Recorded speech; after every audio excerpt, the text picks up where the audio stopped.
ఇటువంటి మరి మాట్లాడుతున్నారు కార్తీక్ గారు. శిరీష్ గారు నమస్తే అండి. బ్రహ్మనాయుడు గారు వినపడుతుందా? వినిపిస్తుంది. శిరీష్ గారు, విజయసాయి రెడ్డి గారు రాజకీయ పార్టీ పెడుతున్నారు అనేటువంటి చర్చ బలంగా నడుస్తుంది. అదేవిధంగా పెడుతున్నారు అనేటువంటి ఊహాగానాలు కాదు, నిజమే, త్వరలోనే అనౌన్స్మెంట్ చేయబోతున్నారు అనేటువంటి ఒక డిస్కషన్ బలంగా రాజకీయ వర్గాల్లో నడుస్తుంది. శిరీష్ గారు, ఇప్పుడు ఆయన రాజకీయ పార్టీ పెడితే ఎవరికి లాభం, ఎవరికి నష్టం? ముందుగా బ్రహ్మనాయుడు గారు, మీకు, రాజనీతి వీక్షకులకి, అలాగే ప్యానలిస్టులు అందరికీ కూడా నా నమస్కారాలండి.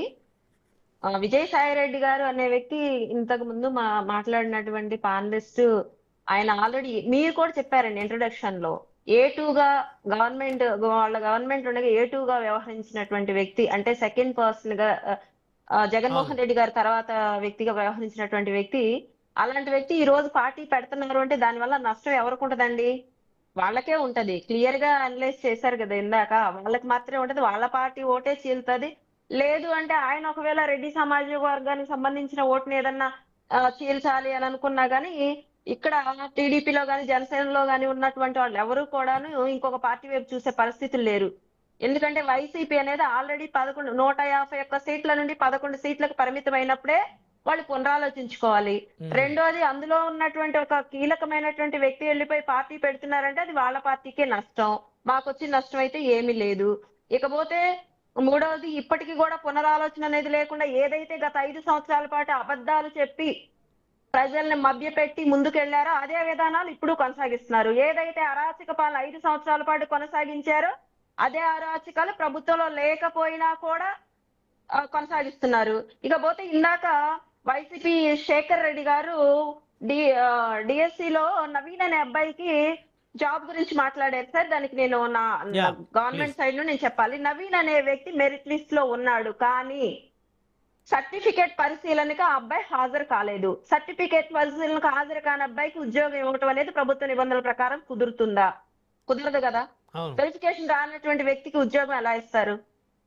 అది ఆయన ఆయన ఆయన ఆ రోజు ఆయన మిస్ చేస్తున్నాడు. ఎంతో మంది సర్టిఫికేట్ వెరిఫికేషన్స్ ఉన్నాయని చెప్పి గవర్నమెంట్ దగ్గర నుండి ఒక మెసేజ్ వచ్చినప్పుడు నానా బాధలు పడుకుంటూ అటెండ్ అవుతారు, కరెక్ట్ టైంకి ఉండాలని చెప్పి. అలాంటిది హాజరే కానటువంటి వ్యక్తికి జాబ్ ఎలా ఇస్తారు? ప్రభుత్వ నిబంధనల ప్రకారం అది ఉల్లంఘించినట్లు అవుతుంది కదా. ఇకపోతే జగన్మోహన్ రెడ్డి గారి భద్రత గురించి ఇందాక చాలా సేపు మాట్లాడారు. ఆయనకున్నది Z+ కేటగిరీ, అది ప్రభుత్వం ఎలాగూ ఇస్తుంది. కానీ రాజకీయ లబ్ధి కోసం ఈ రోజు ఆయనకి ఏదో హాని ఉంది, ఆయన భద్రతకు ముప్పు ఉంది అని చెప్పి వీళ్ళు కేంద్ర హోమ్ మినిస్టర్ గారికి విన్నవించారు.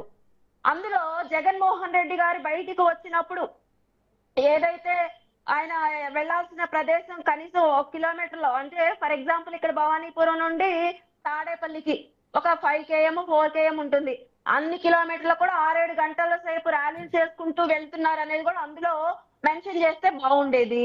ఇకపోతే రెండో విషయం, ఆయన పర్యటనలో ప్రజలు ఎదుర్కొంటున్నటువంటి సమస్యలు, గుంపులుగా జనాలు వస్తుంటే విపరీతంగా జనాన్ని వీళ్ళు తోలడం, వాళ్ళు వచ్చేసి మీద పడటం, రౌడీ మోక గుండాలు షర్టులు ఇప్పేసినటువంటి పరిస్థితి.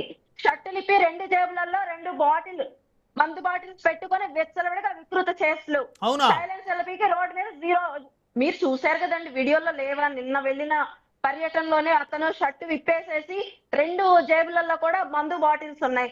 అది క్లియర్ గా ఇది నేను ఇంకొకళ్ళు జనసేన పార్టీ ఉండో లేదా కూటమిలో ఇంకొక పార్టీలో చెప్పిన వాళ్ళ మాట కాదు. క్లియర్ గా వీడియోలో అబ్బాయి షర్టు విప్పాడా లేదా, జగన్మోహన్ రెడ్డి గారిని షేక్ హ్యాండ్ ఇవ్వడానికి ఎగురుతున్నాడా లేదా, ఆయన జేబుల్లో జేబుల్లో చూడండి బాటిల్స్ ఏమున్నాయో. ఇవన్నీ కూడాను ఇంకొక మాట కూడా మెన్షన్ చేయాల్సింది. ఆయన పర్యటనకు వెళ్తున్నప్పుడు గాని, పరామర్శలకు వెళ్తున్నప్పుడు గాని కారు కింద నలిగిపోయినటువంటి తలకాయ పుచ్చకాయలాగా లెక్కన పగిలిపోయినటువంటి ఆయన ఆ ఇన్సిడెంట్ కూడా కొంచెం అందులో మెన్షన్ చేస్తుంటే బాగుండేది. ఇక్కడ మేము ఒక్కటే చెప్తున్నాం సార్, ఆయనకు భద్రతకు ముప్పు ఉందని అక్కడ పోయే ముందు ఇక్కడ ఆయన బాధ్యతాయుతంగా వ్యవహరించాలిగా. ఫస్ట్ ఆఫ్ ఆల్ ఆయన గత 5 సంవత్సరాలు మాజీ సీఎం గా, అలాగే పులివెందుల ఎమ్మెల్యేగా, అలాగే వైఎస్ఆర్ పార్టీ అధినేతగా మేము ఆయన గౌరవిస్తున్నాం. ఆయనకి ఇన్ని వెహికల్స్ లో వెళ్ళండి, ఇంతమందిని ఉంచండి అంటే వందల వ్యాన్లు, కార్లు ఏమో 10 కొద్ది కార్లు, 100 కొద్ది జనాల్ని తరలించుకొని ఇష్టం వచ్చినట్టు చుట్టుపుట్టు రౌడు మోకలు పెట్టుకొని ఒక నిన్నగాక మొన్న ఒక మహిళా ఎస్ఐని ఏ విధంగా వాళ్ళు పరాభవం చేశారు మన కళ్ళెదుట చూసాం. ఇవి చేయమని చెప్తారా? ఇవి చేస్తున్నామని కూడా అందులో మెన్షన్ చేసి ఉండాల్సింది బాగుండేది. కాకపోతే పరామర్శకు వెళ్ళేది కూడా ఎవరికి వెళ్తున్నారు? ఓకే, మీ పార్టీలో మీ పార్టీ గతంలో మంత్రిగా చేసిన అబ్బాయి ఆయన కొడుకు కాబట్టి అప్పలరాజు గారి కుమారుడు, అప్పలరాజు గారి కుమారుడు, లేదంటే ఆయన జైల్లో ఉన్నాడు. పరామర్శించారా? ఏమైనా పరామర్శించలా. టైం ఎంత వేస్ట్ అవుతుంది అనేది ఒక అధినాయకుడికి తెలియదా? ఏ టైంకి ములాఖత్ ఇచ్చారనేది ఆయన తెలియదా? ఏ టైంకి రీచ్ అవ్వాలనేది ఆయనకి తెలియదా? ఎన్ని గంటల్లో రీచ్ అవ్వాల్సిన ప్రదేశం అనేది ఆయన తెలియదా? ఈ విధంగా జనాలు వందల కొద్ది రప్పించుకోవడంలో అంతర్యార్థం ఏంటి? శాంతి భద్రత ముప్పు కలుగుతుందని మళ్ళీ మొసల కన్నీరు ఏంటి?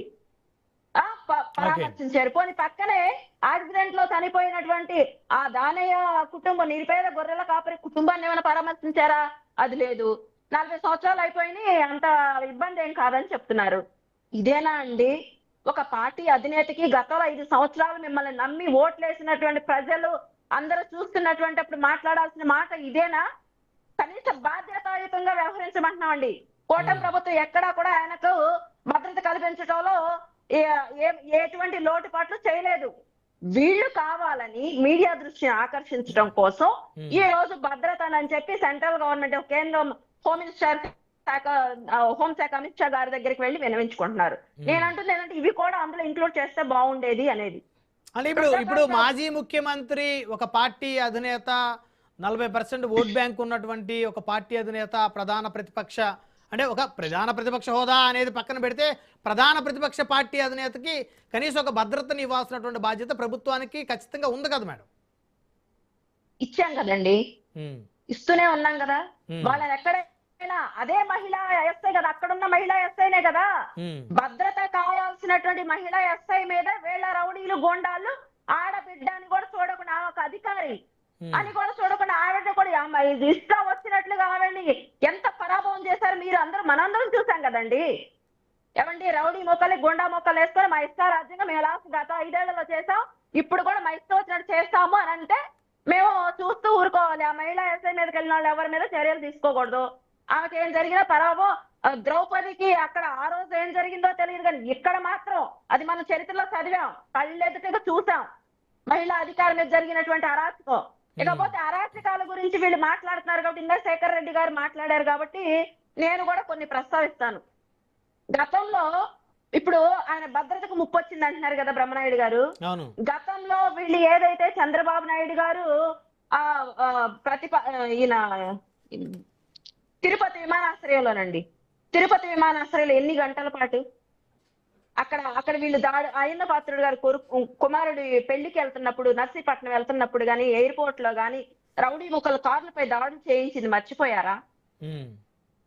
ఇంకొక ప్రాంతం అండి, ఉండవల్లి నుంచి చంద్రబాబు నాయుడు గారు ఇంట్లో బయటికి రాకుండా గేట్లకు ఇనపరాడ్లు కట్టి ఇనప చైన్స్ వేసినటువంటి పరిస్థితి మర్చిపోయారా? పోనీ తిరుపతి విమానాశ్రయంలో 8 గంటల పాటు నిర్బంధించారు, అది మర్చిపోయారా? మరి గతంలో ఆయన సొంత నియోజకవర్గం కుప్ప నియోజకవర్గంలో అడ్డుకొని పోలీసులతో అవమానించారు, అది మర్చిపోయారా? ఇకపోతే అంగళ్ళు టీడీపీ శ్రేణులు ఏ విధంగా ఆ రోజు కనుక టీడీపీ శ్రేణులపై ఏ విధంగా అరాచకం సృష్టించారు, అది మర్చిపోయారా? ఇంకొకటండి,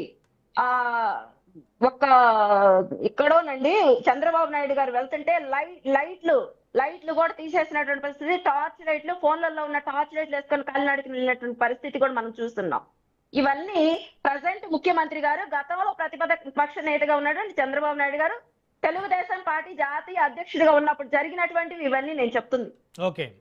మరి ఆ రోజు ఇవన్నీ మర్చిపోయారు. అలాగే మేమేం చేయలేదే, ఇప్పుడు మేము అలాగే ఎక్కడ అడ్డుకోలేదే, ఎలాగ నిర్బంధించలేదే, గొలుసులతో ఇంటి చుట్టూ ఎంత ఆళ్లు వేయలే, గొలుసులతో కట్టి నిర్బంధించలేదే, ఎయిర్పోర్ట్ లో ఎక్కడ గంటల పాటు కూర్చోబెట్టలేదే. సో ఇప్పుడు జగన్ గారికి భద్రత విషయంలో కూటమి ప్రభుత్వం ఎలాంటి నిర్లక్ష్యం చేయట్లేదంటారు మీరు? 100% మేము చేయట్లేదండి.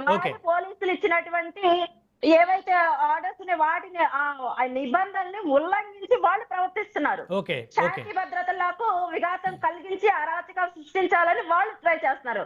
అది సామాన్యులకు కూడా అర్థమవుతుందండి. Right madam. శేఖర్ రెడ్డి గారు రెస్పాండ్ అవ్వండి. సో జగన్మోహన్ రెడ్డి గారి భద్రత విషయంలో కూటమి ప్రభుత్వం ఎలా నిర్లక్ష్యం చేయటం లేదు, వారికి పూర్తి భద్రత కల్పిస్తున్నాం.